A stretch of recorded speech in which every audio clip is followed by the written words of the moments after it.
Rough Enough has been on my radar since the tote bag, and it's become one of my favorite bags. Can they do it again with the crossbody bag? What's going on? This is Lamar with MF Research, and today I've got the Tactical Fanny by Rough Enough. It's a crossbody bag, it's a fanny pack. I want to be up front, first of all, they did send this bag to me. They did not pay me for it. They have no say in my review. They're going to see it just a little bit before you guys do, but it doesn't impact the review in any way. Especially since this is the first time, I just wanted to make sure that I up front and my review is honest. I do like Rough Enough products. I bought the first one on my own, and I did reach out to them seeing if they'd be interested in sending me something. As always, we'll get into the specs. We're going to switch the order up a little bit because I really want to show you guys how I'm using the bag first. Then we'll go through the bag empty to see how it's laid out and put together. Then I'll show you the other way that I've used it since I've had it. Once we do that, we'll talk about the things that I like. Then we'll also talk about the areas where I think the bag can improve. So now let's talk about the specs. They call it a large tactical fanny pack. It's a mix of wax canvas and 1000D Cordura on the back. It's got YKK PU coated zippers on the back. It's got a zipper flap to cover the main zipper. There are Duraflex buckles throughout. The dimensions are 14 by 7 by 9. There's no info on the weight or the volume. In my estimates, I'm going to say it's somewhere between 5 and 7 liters. And it's about a pound, give or take. It comes in 4 colors. It comes in black, khaki, red, and I've got the green. At the time of this video, they're around the $40 price range, and they have some bundles where they have the bag featured with a couple other items as well. I'll put a few links to the bag and the bundles that I like in the description. Since most of the videos I could find online are just top-down videos of the bag and going over the features, I wanted to actually show the bag in the wild. There's nothing wrong with those top-down videos because I'm going to do that part 2 later on. But I just really wanted to get you a feel for what the bag looks like and how it looks being used. All right, now this is what I like to call my mobile YouTube video recording studio on the go or something. We'll find a short name for it. So what you don't see is the tripod because I'm using it right now. It usually goes right down here. So now let's go on the back. In the back, all I've got is my little notebook where I have all my notes, my shots, things like that I need to do. Just my wallet. You've seen this wallet a dozen times, so it's in there. Going inside the main compartment, there's not a lot of compartments to go through, so this should be pretty quick. So now I've just got my GoPro Hero 8 that I've had for a while. Batteries for the GoPro, because if you've got a GoPro, you need batteries. I've got my wireless external mic, my Anchorwork mic. I like it. This is just a clip mount. I usually have this on the bag, but sometimes I throw it in there if I'm done using it. This is just a mount so I can mount accessories in case I need it. I've got a light in case it's not bright enough and I need to light something up. This is my pen that I just keep in there, just a nice basic Zebra F301. And then in the back compartment, I've just got a couple of electronics. I've got my garage built gear mighty pouch right here. I've got an external battery with the cables included. It's got lightning, it's got USB-A, and it's got USB-C.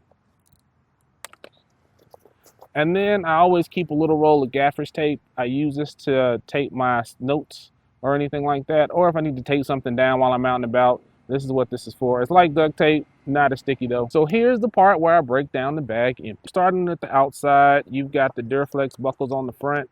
You can put a jacket there, that fits good there. Here's your loops for your tripods or your water bottle. You can do either one of those.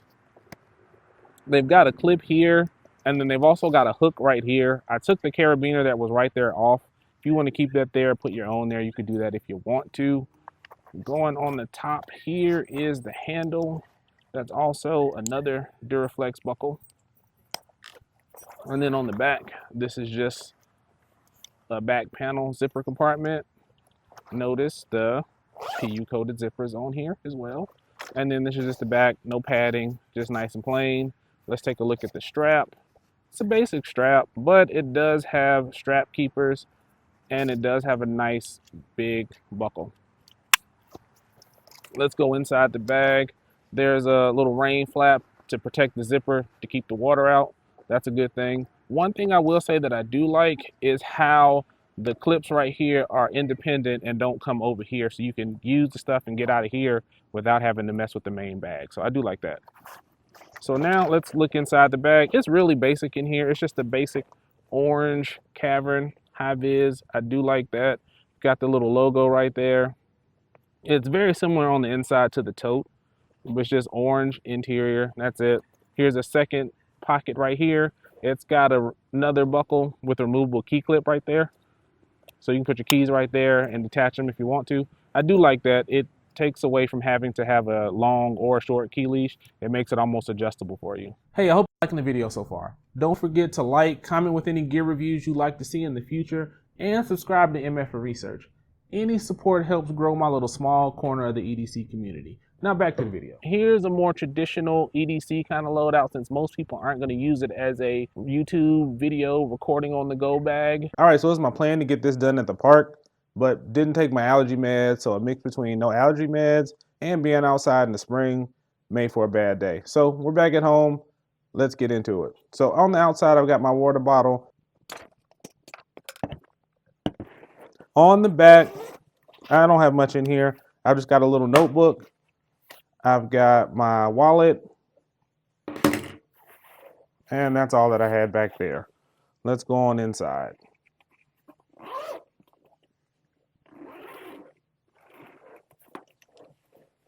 Inside, and I didn't close it back up.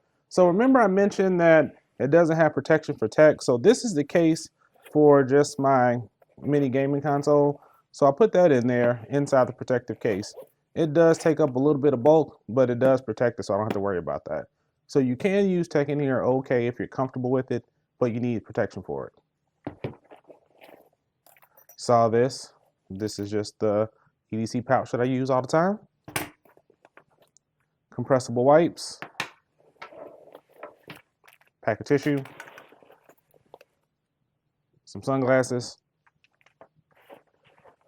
That's all in the main compartment. I've got a collapsible cup. I've got my mini first aid. I've got an external battery.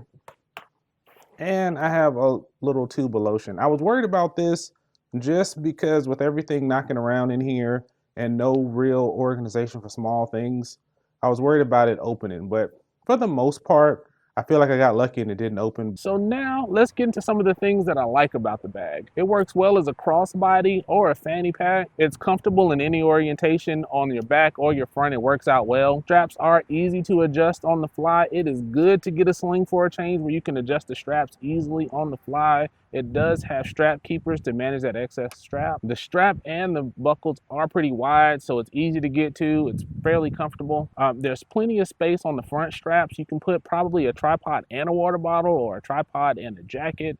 It gives you a lot of versatility outside the bag, not just the loops on the bottom like you normally see. I've always got a special place in my heart for wax canvas. It's nothing like patina, and I can't wait to see how this bag looks in a few months. Wax canvas, Duraflex buckles, YKK zippers, 1000D Cordura, all in about a $40 package. I think you get a good value and you get good material for your money. I do like the bright interior compared to the last sling I reviewed. The bright orange interior makes things easy to see when you're inside trying to find your things. From the PU coated zipper on the back and the zipper cover, the wax canvas, the Cordura, it makes weatherproofing pretty good with this bag. You won't really have to worry about your stuff getting wet. So I mentioned it before, the price, I think it's a good value for your money.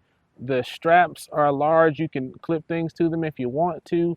And if you really need to, you can fold the bag flat and pack it with you for traveling. All right, so it's not all perfect. There are some areas that I think it can improve on. Like I said before, I'm not gonna really call them cons. I'm gonna call them areas to improve for version 2. With all the straps and the external lashing points, it can be a little busy for some people. I wish there was a little bit of padding. I don't feel comfortable putting a tablet or a phone in here without a protective case. Some people don't care for all the extra accessories. My kids took them already. I would show them to you. I'll see if I can find the clip from the tote.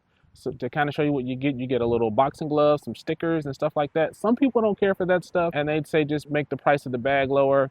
I'm kind of indifferent, but I thought I'd bring it up. The strap can get a little scratchy when you're wearing it, so be careful of what you're wearing with it. If you have like a tank top or something on and it's directly on your skin, it might irritate you just a little bit, but if you've got a shirt on, it's really not that big of a deal. The handle buckle, while I guess it tries to give it some kind of tactical vibe, I really would just like them to take that buckle off and just make it a straight handle. It would make it a little more low profile. And when you're carrying the bag by that handle, that buckle does get a little bit annoying. The only use for being able to unclip the handle is to maybe if you want to clip it around a pole or something, but I'd rather just use the hero clip on the handle and I'd be fine with that. For some, I think the branding on the front, on the strap, it might be a little bit too much for people. Some people like that low profile approach. I wouldn't mind if a little more of the bag was covered in wax canvas. It's only on the front. I would like it on the bottom or the back as well, but I know that would probably impact the price. The last con is not really the bag itself. It's more or less the info that's provided on the bag. Give us the weight, give us the volume. A lot of people like to classify their bags by volume. So I've got 2-liter slings, 5-liter slings, 7-liter slings, 10-liter slings. This one, I really can't tell, so I'd like to know. I know manufacturers kind of vary in their calculations, but it at least gives me something to start with. Overall, since trying the tote, I am pretty impressed with Rough Enough's product. I think they give you a good value for the money. I would love, Rough Enough, hear me out on this one. I would love for you to come out with that backpack that's on your website. I've seen it say that it's out of stock, it's sold out, and it's not being sold in the US. Go ahead and bring it in. I'd love to try it. I think as we're going on, I like sling bags. I might try to do a few more. Let me know what slings you'd like me to try out. As always, take care of yourselves, take care of each other. This is Lamar, this is MF and Research, and I'm out.